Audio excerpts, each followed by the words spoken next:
ছোট পর্দার দর্শকপ্রিয় অভিনেতা জাহের আলভির স্ত্রী ইকরার আকস্মিক আত্মহত্যার ঘটনায় সামনে এলো তার ব্যক্তিজীবনের এক অন্ধকার চিত্র।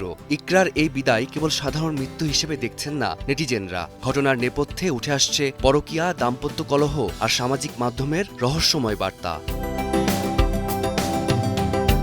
জাহের আলভি ও অভিনেত্রী ইফফাতারা তিথির ঘনিষ্ঠতার গুঞ্জন নতুন নয়। বিভিন্ন সময় সামাজিক মাধ্যমে তাদের সখ্যতা দেখেছে দর্শক। একে অন্যের জন্মদিন পালন, শুভেচ্ছা জানানো, ঘুরতে যাওয়া সবই ছিল খোলা বইয়ের মতোই। তাদের সেই ঘনিষ্ঠতা ডেকে আনে আলভি ইকরার দাম্পত্য কলহ, পরকীয়ার শেষ পরিণতি এক প্রাণের মৃত্যু।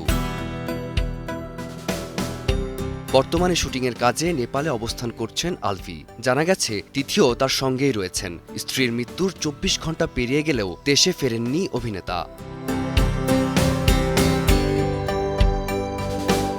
এদিকে ইকরার আত্মহত্যার আগে স্বামী স্ত্রীর ফেসবুক ওয়াল যেন হয়ে উঠেছিল নীরব যুদ্ধের ময়দান। আলভি এক পোস্টে লিখেছিলেন, ভুল করলে মাফ মিলে, কিন্তু মুক্তি মেলে না।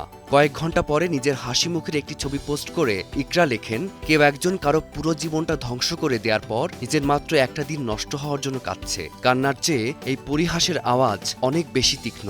নেটিজেনদের একাংশের মত, এই কয়েকটি শব্দই বলে দিয়েছে ইকরার মনের ভেতরের রক্তক্ষরণ।